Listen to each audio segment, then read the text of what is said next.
Welcome back, everyone. We are live. Welcome. It is so great to be here on this late Tuesday evening, early Wednesday morning, probably by the time you're watching this. And folks, you know that we are just the messenger. We like to be blunt and we don't want to sugarcoat anything. And with that being said, unfortunately, we have to tell the truth, and that is the fact that Social Security is under attack. It is under siege, and frankly, I think this midterm election will be the turning point for Social Security should the Republicans take control and gain control of the Congress. So we're going to be basically analyzing why this is the case and why there is cause for concern in regards to Social Security and other welfare programs. And obviously, when it comes to Social Security, that is all encompassing, right? That means veterans, the disabled, our elderly, and anyone that receives benefits, widowers, right? It's all included. So let's get started in just a bit here. But guys, if you are first joining us, welcome. Glad to have you on. Go ahead and say something in the chat if you are first joining us. City, state, location, whatever you want to tell us in the comment section or in the live chat if you're watching. All right, we have some people hopping on. Glad to have you guys on. Fantastic. For first joining us, smash the like button. I would appreciate that. Make sure you are subscribed and notifications turned on. Remember, next cash giveaway will be at 20,000 subscribers. So make sure you are subscribed and have those notifications turned on. I think we can hit 20K in the next few days at the pace that we're going. And I think also, guys, if you want to do a cash giveaway, if this video gets 500 likes, we'll do that as well. So get this live stream to 500 likes and we'll do a cash giveaway where we give away $100 to a few of you lucky subscribers. So with that being said, I think we are ready to get started and dive right in. So folks, the fact is that the GOP, the Republicans specifically, have had a long war against Social Security that has spanned many decades. And should they get their way this November, well, this might finally be their chance. It is just a fact. So you look at what Representative Mike Kelly said during a recent video discussion of Social Security with Republican members of the House Ways and Means Committee. And he said it's the honest conversation is a conversation that can't be had. And Kelly warned that Republicans would all get thrown out of office if we told the truth about their party's plans for Social Security, calling it political suicide. Those were his words. Social Security is the third rail Republicans can't stop touching, in the words of a Politico headline. Social Security and Medicare are wildly popular, so why do GOP Senate candidates keep talking about privatizing them? The Republican Party has been waging war on Social Security since its inception. This war, sometimes open and sometimes covert, may soon end in victory. And it began as Congress was debating the Social Security Act of 1935, going all the way back when. Republicans attacked the program many moons ago with rhetoric as extreme as that of the party's, today's top leading congressmen and senators, people that are very vocal in the Republican Party. It's very akin and it's a similar tune to what we're hearing today. Representative James W. Wadsworth, Republican from New York, for example, said that the bill would create a power so vast, so powerful as to threaten the integrity of our institutions and to pull the pillars of the temple down upon the heads of our descendants. Republican Daniel Reed of New York had said, the lash of the dictator will be felt. Those words from Republicans many years ago, nearly 100 years ago. And while they may not be necessarily saying words as harsh and as draconian today, right? We're not necessarily hearing words like dictator or the institution and the integrity being threatened necessarily by Republicans today, or at least in regards to Social Security. Granted, you do hear similar rhetoric when it comes to other topics and issues. But with that being said, Republicans, have been railing against Social Security for so long. They have been doing it for a long time now. And while the words might not be identical, they are very analogous. Republicans who voted for the Social Security Act did so primarily for political cover. Historian Louis L. Gold explains that after failing to derail it, most Republicans then went on record as endorsing the popular bill on final passage. That tactic enabled later generations of Republicans to disguise their party's visceral and abiding dislike of Social Security. And that has remained. The GOP's 1936 presidential candidate, Alf Landon, derided Social Security as a fraud on the working man and a cruel hoax. The party's 1940 presidential candidate, Wendell Willkie, warned voters that you will never collect a dollar of your Social Security. The 1944 Republican Party platform attempted to paper over the party's true feelings with language supporting many aspects of the New Deal, including Social Security, although the same platform rejected the theory of restoring prosperity through government spending and deficit financing.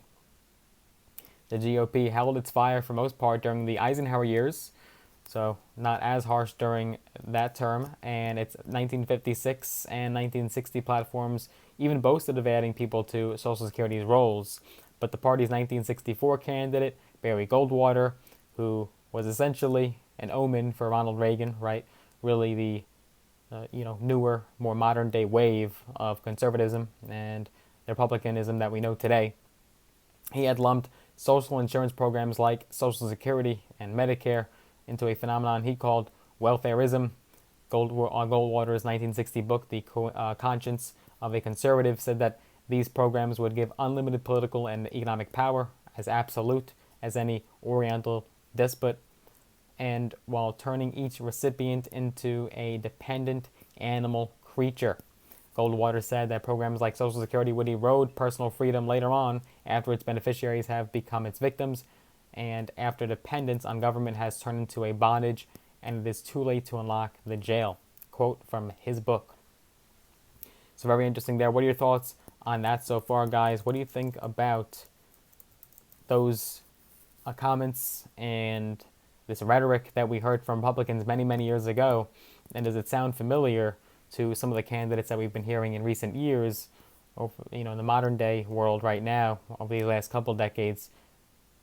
I think you could find some similarities. You could certainly find some comparative common ground between the candidates of yesterday and today. So we do have some comments here coming into the chat here. Welcome everyone. Glad to have you on. Fantastic. Interesting. Now, Goldwater was more circumspect as a presidential candidate, but still drew unwanted press attention for remarking that Social Security would become voluntary, and that idea, which would undermine its role as a universal social insurance program, has since become a conservative orthodoxy. So, conservatives have adopted many of Goldwater's ideas dating back to the 60s that later on became more common with conservatives. And at the time, a lot of those ideas might have seemed outlandish and unorthodox, but now they are quite common and prevalent among the Republican Party. So interesting how the times change. And the war on Social Security has at times looked more like a covert operation. So as President, Ronald Reagan even signed a compromise Social Security bill into law, but as a candidate in 1976, Reagan followed Goldwater's lead by advocating partial privatization. George W. Bush pushed aggressively for partial privatization, and Gold, who is perhaps the country's most preeminent historian of the Republican Party, wrote in The Republicans, his book, that a desire to remake Social Security was one of the few consistent policy priorities of Bush's political career. Bush's attempt failed, partially because of what Gold describes as Bush's hyper-partisan approach. It was also deeply unpopular among the American people. The more that the president talked about Social Security, the more his poll numbers dropped, and by the end of the year, the Bush initiative was dead. Barack Obama, as president, signaled a willingness to compromise with Republicans on Social Security as part of a grand bargain forced by Republican hijacking of the limit on federal government borrowing amounts, which typically was increased without controversy. With the debt limit taken hostage and Obama flirting with austerity, benefit cuts became a real possibility. Once again, however, Republicans' hyperpartisanship got in the way, and by the 2016 election, the Democrats had largely pulled back from their openness to Social Security cuts. Nowadays, you would never hear a Republican, or rather a Democrat, talking about cutting Social Security or making it private or partial privatization. You'd never hear those words, that sentiment. Nowadays, it is super uncommon among the liberal left. Now, looking into more recent and more present day when it comes to Republicans' thoughts on Social Security, and that's what's very important, especially with the midterm elections, right? We're talking about the midterms this November. So now, if you're looking at just in the last, 4 8 years, looking at the GOP primaries in 2016, Donald Trump's promised not to cut Social Security made him unique among the party's presidential candidates. But today, the GOP has brought its war back into the open. So in April 2022, Senator Rick Scott, Republican from Florida, the chair of the Senate Republicans' campaign arm, publicized a multi-point manifesto calling for ending funding for Social Security, Medicare, and other so-called non-discretionary programs every 5 years unless a congressional majority explicitly voted to renew them, and unless the Republicans suffered major defeats. Scott's proposal amounted to a pre-programmed kill switch to cut or end the program. And Rick Scott's plan would also force Congress to issue a report every year telling the public what they plan to do when Social Security and Medicare go bankrupt. That is a reference to the projected depletion of its trust funds in a few years, touting that, and it's a misleading usage of language. Scott would not force Congress to issue a report explaining what it will do when the Pentagon goes bankrupt, for example, although by his definition that happens at the end of each fiscal year, and Social Security, unlike most other government programs, has an ongoing source of earmarked revenue. Rick Scott also proposed that all Americans should pay some federal income tax to have skin in the game, even if it's only a small amount.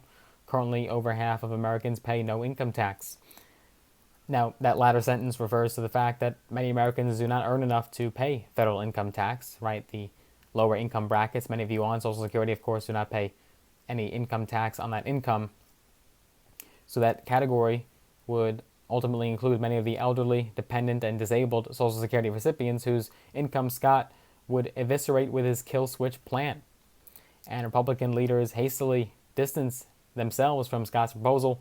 It was too honest too soon, but not to be outdone, Senator Ron Johnson, who we've talked about, proposed in August that Social Security and Medicare be voted on every year.